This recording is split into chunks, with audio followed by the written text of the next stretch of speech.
kunsonga zezimu twaguddeko ku a one beautiful baby girl Shasha Brighton netumubuuzabuuzako ku bice bigenda maaso yafulumizaawo oluyimba netugamba abasinga amadde mugamba mbwera omwana mbwera wagundi wa Musa atagenda bosi wa Wakiso Giants nene tujjukira sainomu ayina baby we gwe sijja kwogera kwamba nswaziza abakyali bange ekapo yaabwe eri so a little bit secretive should I say ate bagala balabisa abasinga adde bagamba omwana wa Shasha wa Musa atagenda abamu ne bagamba wa muganda wange oh my god netugamba nedda omwana wani wabula ye leero nga mami avuddeyo. I remember telling you nti omusadde yabamanya kye ekyokwogera eri omwana we naddala fe abakyala amatap my baby daddy naye nga saagala kumubagamba omanyi mwogera nnyo so n'olwekyo this beautiful mami avuddeyo n'atunnyonnyola ku bice ebikwata ku baby daddy musically how far how ready is she after producing era n'atunnyonnyola n'atugamba nti for her tatoma baby daddy abimala. He's a rich man. He takes care of the kid. He takes care of her. Chovola banti nakawere naye asobola okubanga atalabika bulungi nga bw'alabisa olwaleero n'ensonga endala nnyingi muze musala wadi yene wabeera gundi ono bibakwatirawo wa tebina bitukwatirako n'olwesooka katuwulire details out of her nsuubira ebigambo bijja kubanga bikendeera. Nazaala banga cheri 2 months now. Yeah. Ngoli management yani.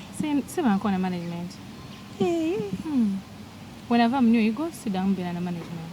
Ate shonga yali atugamba biki? Yalinga nyambako nga bolaba nti obeera n'omuntu like your closest person n'agamba ndifani wono omuntu kamuyambe. Twakomadde okubeera ne Herbert ndowooza 2021. This is 2022. Actually, yali 21.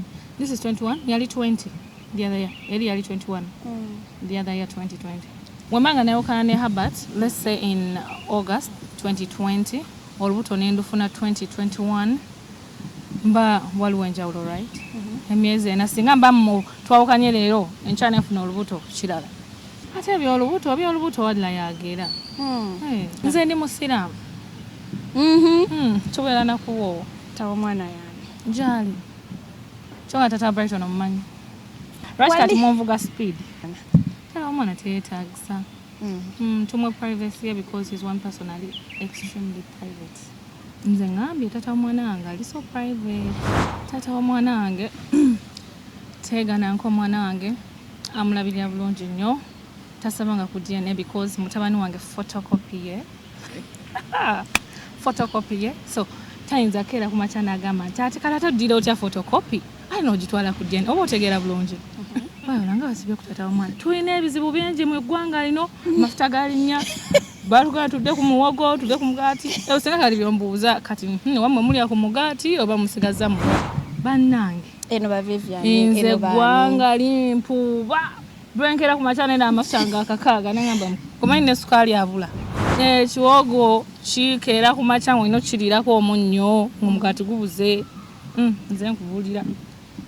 Togena musaba koma. Ate lwaki musaba? Nata relationship peacefully.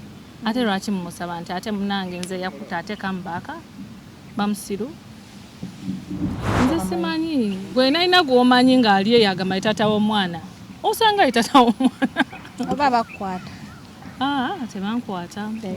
Gwe gw'omanyi nti ali ng'agamba nze tata w'omwana wa Sasha. Engeri gyenga nti ali private. Amazima nizo banga yeye kubanze sikugambye nti gundi.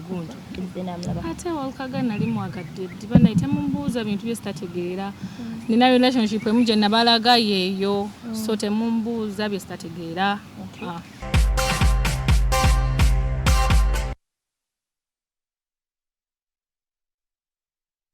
Okay, that is a one beautiful Shasha Brighton. Omanyi kwagala nnyo. Munyuma nnyo kubanga temumanyi batata b'abaana baffe. Nze gwe mulaba nina olubuto lwa mwezi gumu naye nga baby daddy ndowooza tumukweke. I'm joking by the way. But anyways, buli omu alina choice ey'okubanga ate njagala kubagamba baby daddy oba sagala mubagamba embeera wete wetambula. So that is it for Shasha Brighton. Wabula yatugambye nti baby daddy andabirira nfaako bulungi. So if the man is taking care of her, so why are we actually trying to care and all? So to be very she's fine, she's doing okay. So kunsonga